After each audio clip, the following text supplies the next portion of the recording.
And that's kind of what you do. Now, just one thing about your hedge fund that you mentioned: if you didn't have that one company that turned out to not be not do what it said it was going to do, would you still have that fund, or would you be focusing on this transparency, information, and all that stuff that you're working on now?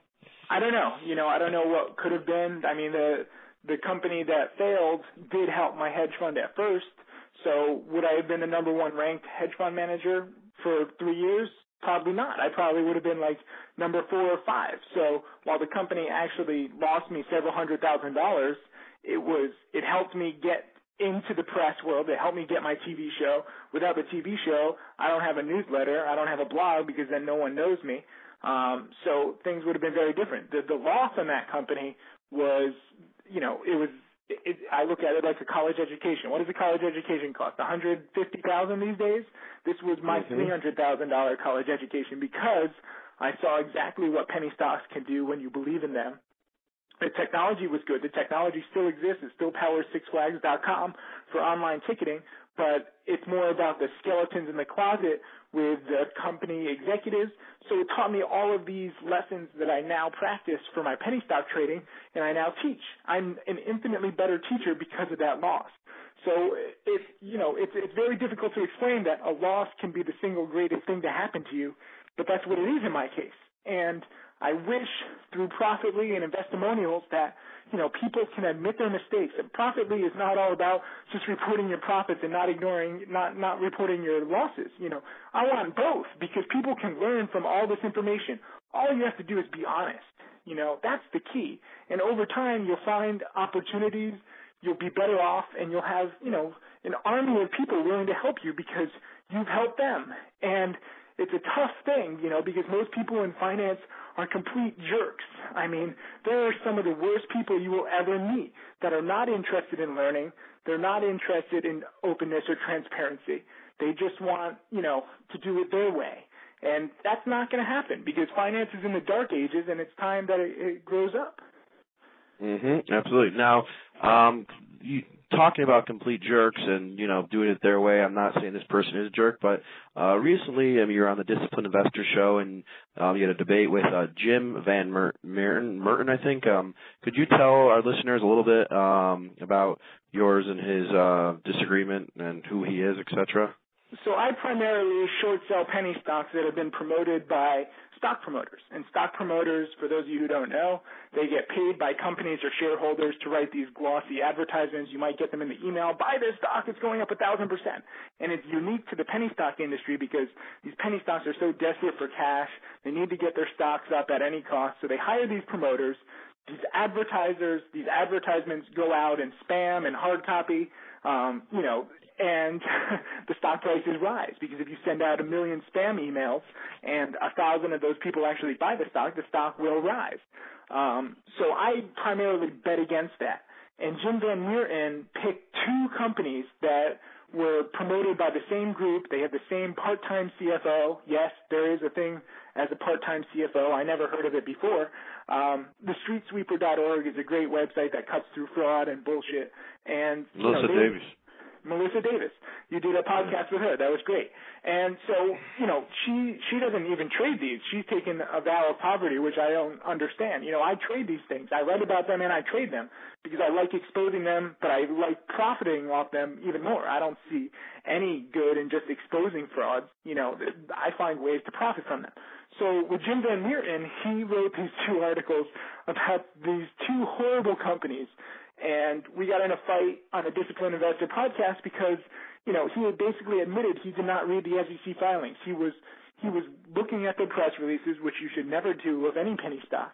And he couldn't understand why I thought that I was right. When I exposed the promotional mailers, he thought that I, shorted and distorted, that I created lies.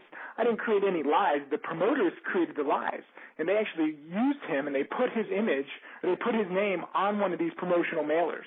And I said, Jim, are you getting paid by these promoters, or are you just too stupid to understand that they're using you?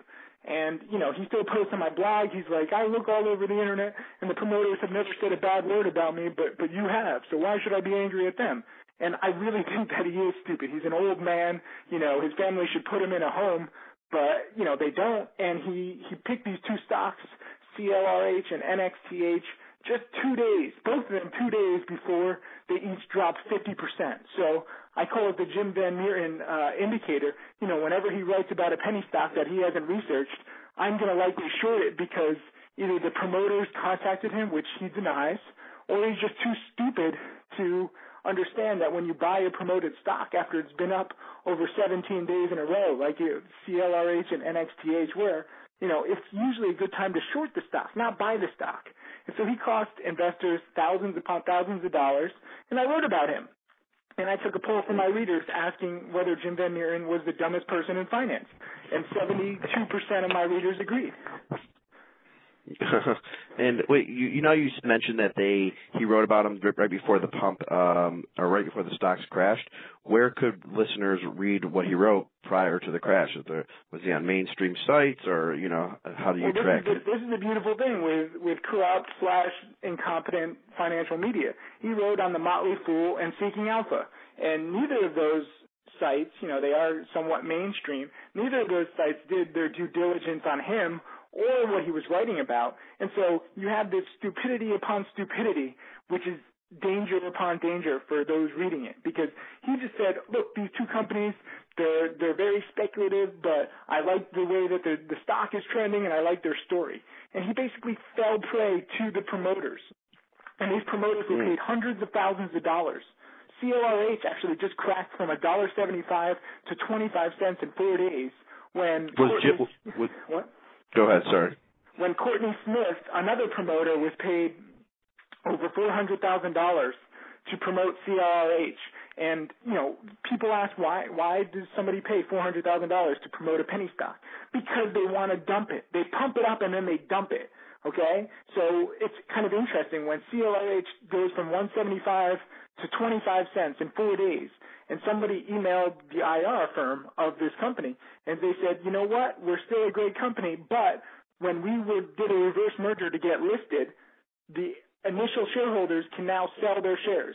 Well, how did they quote it? They said, the initial shareholders can begin to diversify a portion of their shares.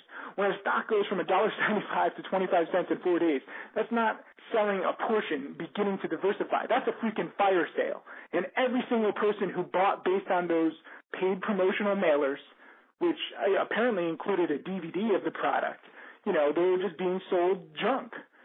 It's disgusting, but technically it's legal as long as you put a disclaimer, because it's the responsibility of the reader to read the disclaimer. And most of the people getting these promotional mailers, they don't even have their GEDs. How are they going to read the disclaimer? They can't even freaking read. Mhm. And do they does Jim, does he want to have a follow-up debate with you, or is he just pretty much settled that he thinks he's right and you're wrong? Yeah, that's what it sounds like. I post facts and then he says, Tim, you're a manipulator. He posts these blogs and he says Tim Sykes is a manipulator and he has a substance abuse problem because he watched on Wall Street Warriors where I had a drink or two back during my drinking days. Right now I can't even drink a half a beer without getting bombed. I don't have a substance abuse problem. I have a work abuse problem. I work too much. But yes. Jim doesn't do that. So when he calls me a stock manipulator, I said, Jim, back it up. And then he shuts up, and then Motley Fool, actually, to his credit, Motley Fool has started deleting Jim Van Meeren's blog posts because he makes these accusations, but he doesn't back them up. I make accusations, but I do back them up. I say, this is the promotional mailer. This is how much was paid. Here's how, the past 100 promotional mailer stocks have done. I'm coming out with a new music video called No Borrow, No Cry, which will show off this pattern even more, and it focuses all on promoted penny stocks, and you can see what happens to them. And this isn't rocket science. It's just people that are either incompetent or corrupt, like Jim Van Meeren, that, it's a sad, dangerous thing because he does have some readers on Seeking Alpha and Motley Fool, and he did lead them to these poisonous stocks. So, some would argue that these penny stock mailers and promotional stuff, in essence, is a way for a small company to get their name out there, just like a medium-sized company may go to a Raymond James to get rated and to get exposure. And what do you say to that? Like, do you ever think these small companies that are being promoted or being marketed are legit, or do you think they're all frauds and they should just focus on their business?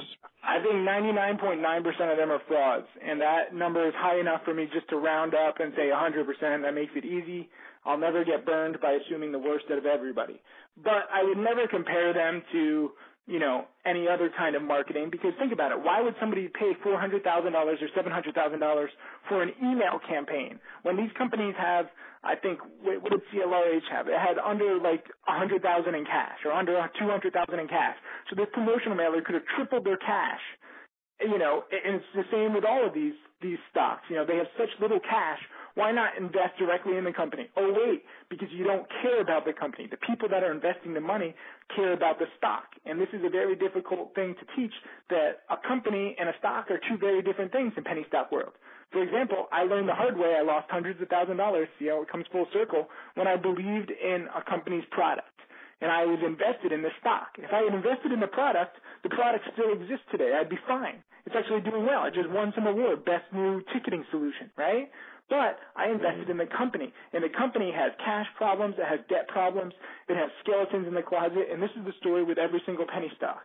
So, if you assume every single promoted penny stock is a fraud, you're better off. If you can find shares to short of these potential frauds when they're up 100, 500, 1,000% in a few days, the odds are pretty good that it's going to fail. Got it. So that's, buyer beware, and, no matter how good the marketing piece is, but there may be that one in, you would say, a blue moon that could be something. Literally there was one promoted penny stock. It was True Religion Jeans. It was a Vancouver-based promotion, and True Religion Jeans actually did take off. But just to help you understand, I've had a few web developers before I was helping a lot of people, and my subscribers began helping me. Back when I hired people, I had this one web designer who used to be a stock promoter, and he wanted to do good. And he told me the story of how up in Vancouver is the capital of penny stock manipulation. For those of you who don't know, they actually had an exchange, but they closed it because it was too corrupt, the Vancouver exchange. And True Religion Jeans, which is the one company that has ever made it, they were a promoted stock, but the difference is that their jeans actually took off. Nobody knew that their jeans would take off, but the promotion said that they would, and that actually came true. So one out of, I don't know how many promotions I've tracked over 12 years, but it's probably close to 2,000. So again, it's very difficult, and True Religion Jeans did make it, but they still have a huge short interest because so many people say, you know what, once a scam, always a scam. The jeans might be in favor now, but talk to me in 2012. Understood. Now, we're switching subjects, and we'll real quick just, update people on Investimonials if you haven't heard about it. But quickly just tell people, you mentioned earlier in the interview with Investimonials, as we already talked about Profitly, but just let people know how they can use Investimonials to learn about different products and newsletters, etc. Again, this comes down to sharing your experiences openly and honestly. If you use a broker that you like I do Thinkorswim, I love Thinkorswim, I wrote a glowing review. I'm also an affiliate of Thinkorswim, and I wrote, I'm proud to be an affiliate. So, I want to promote the good products because I use them, because I know their quality, and I want to trash the products that I hate. All these stock promoters, I've written over 100 reviews, and I've ripped on all these stock promoters. I say, look, Eric Daney gets paid $200,000 to promote this company. When he sends out this email, the stock jumps 500%.